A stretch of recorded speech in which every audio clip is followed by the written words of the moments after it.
그럼 두 번째로 자본주의와 신자유주의에 대해서 말씀드리도록 하겠습니다. 보세요. 뉴욕거리, 마차와 말로 가득하던 뉴욕거리가 포드의 마들티 자동차로 가득 찼어요. 옛날에는 부자 만나 타던 차가 노동자가 저 차를 다 사서 타기 시작했어요. 왜? 컨베이어 벨트로 인해서 가격이 떨어져서 저 850불 하던 차가 290불에 팔리니까 거기다 월급은 하루에 $5로 올려가지고 근로자가 육체 노동자가 마이카를 갖게 됐다는 건 인류가 꿈꾸지 못한 현상을 만들었죠. 이때 미국 경제가 아주 급속히 발전합니다. 이때를 자본주의 1.0의 시대다. 자유주의 시대다. 이렇게 부르죠. 그래서 공장이 돌아가고 미국 경제가 급속히 발달하고 또 독일 경제가 약진하기 시작하고 제일 위에 있는 영국 경제는 상대적으로 어느 정도 정체하기 시작하고 물론 뭐 경제 경제는 대단했지만은 이런 시절이 왔습니다. 그런데 이제 대공황이 왔어요. 소위 그레이트 디프레션 대공황이 와가지고 그 활기찬 뉴욕거리가 실업자로 가득 찼어. 전부 길거리에 나와가지고 돌아다녔는데 갈 데도 없고 밥 먹을 돈도 없고 그래서 unemployment rate 그 실업률은 엄청나게 올라가고 그리고 경제는 아주 어려워졌죠. 그래서 이때 근본 인재를 잠시 포기하고 뉴딜 정책을 쓰기 시작합니다. 왜? 대공황이 왜 왔느냐? 물건은 많은데 풍요 속의 빈곤이다. 사람들이 살 돈이 없구나. 물건은 많은데 살 돈이 없으니까 살 돈을 나눠주면 경제가 돌아갈 게 아니냐. 그건 뉴딜 정책이죠. 그럼 살 돈을 누구한테 줘야 되냐? 돈 많은 사람 돈 주면 그냥 쌓이는데 왜? 더 쓸 필요가 없으니까 가난해서 못 사는 사람 돈을 주자. 이게 뉴딜 정책이죠. 이론상 멋진 정책이죠. 그래서 이제 돈을 풀기 시작했습니다. 그래서 테네스밸리 개발공사부터 시작해가지고 엠파이어 스테이트 빌딩도 원래 짓는데 3년 반 걸리는 걸 6개월 만에 다 지어버린 거예요. 막 사람을 밤낮으로 동원해가지고 일거리 있는 사람 다 와. 그래가지고 짓습니다. 그런데 경제가 얼만큼 발전했나? 조금 발전한 거예요. 대공황을 극복하지 못한 거예요. 대공황을 절대로 극복하지 못했습니다. 그래서 이때 그 경제가 발전하면서 모든 지표, 경제 지표가 좋아집니다. 충분히 좋아지질 않았어요. 그래서 만약에 제2차 세계대전이 일어나지 않고 뉴딜 정책이 계속됐으면 경제적으로 뉴딜 정책의 실패가 공포가 됐을 겁니다. 근데 실패가 공포가 되기 전에 루즈벨트 대통령은 뉴딜 정책으로 정치적으로 성공을 어느 정도 거둬 있는데 2차 대전이 빵 터져버린 거예요. 그래서 미국이 루즈벨트 대통령이 2차 대전에 참전할 그 이유를 열심히 찾고 있었다라는데 이게 이제 음모론하고 또 연결이 됩니다. 그래서 되는데 이때 미국의 뉴딜 정책에 비해서 추축국 독일, 일본, 이태리 이 나라들하고 상대적으로 비교해 보니까 거꾸로 된 거예요.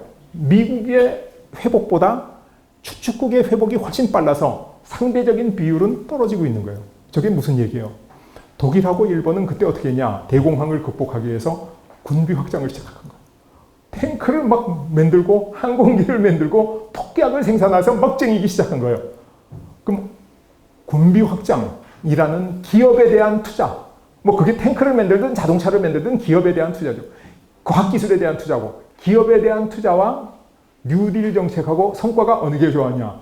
기업에 대한 투자가 더 좋았다는 게 저기 증명이 되고 있는 거예요.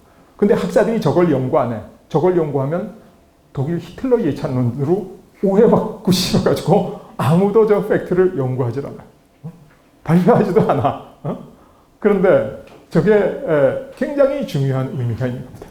지금 우리가 그 기로에 서 있어요. 지금 코로나 사태를 해결하기 위해서 돈을 풀어서 주느냐 아니면 바이오라든가 이 기업 산업에다 투자해가지고 발전시키느냐 거기에 엄청난 시사점을 주고 있는데 저게 공부가 좀 잘 안 되고 있다.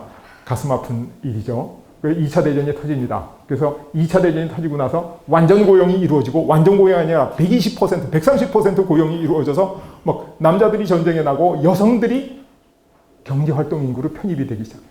여성의 사회적 지위가 굉장히 올라가요. 왜? 그 당시까지만 해도 미국 여성은 가정에서 남편이 주는 요만한 그 돈 한 푼 열심히 서비스하고 받았는데 그때부터 자기가 월급을 받기 시작하니까 그래서 재정 권한을 가지면 사람이 이제 권한이 가정에서도 커지는 거죠. 그래서 사실 여성의 사회적 지위를 가장 높인 사건이 뭐냐? 세계대전이에요.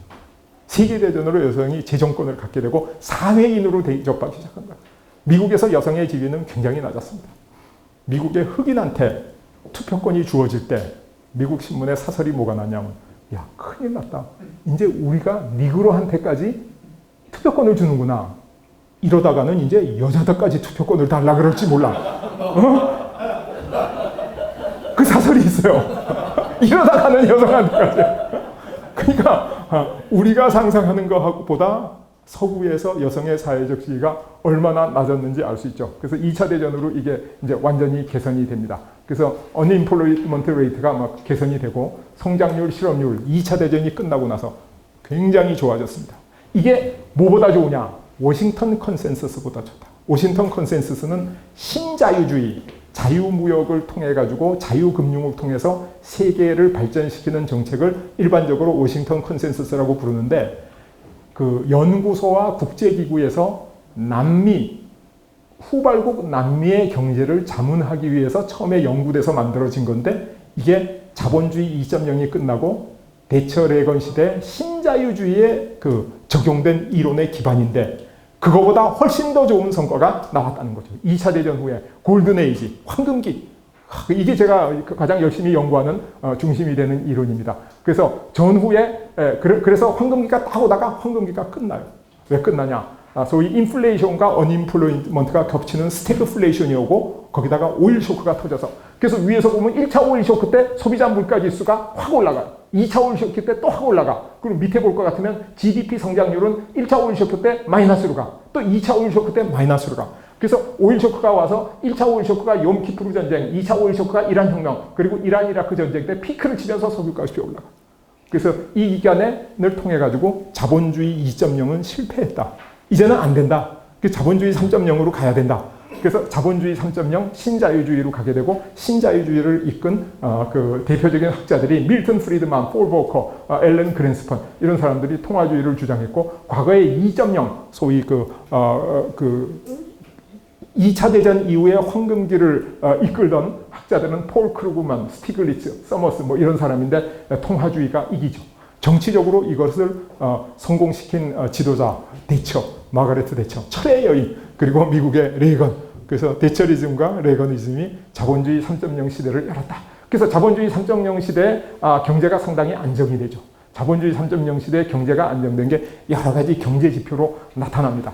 근데 2008년 글로벌 금융위기가 오면서 자본주의 3.0의 종말을 고하게 되죠. 왜? 그 실업률이 왕창 올라가고, 그 다음에 경제 성장이 바닥으로 떨어지고. 그래서 자본주의 3.0은 짧은 수명을 뒤로하고 엄청난 성과도 내지 못하고, 다만 자본주의 2.0의 잘못된 점을 일부 개선했다는 주장과 함께 종말을 맞이하게 됩니다.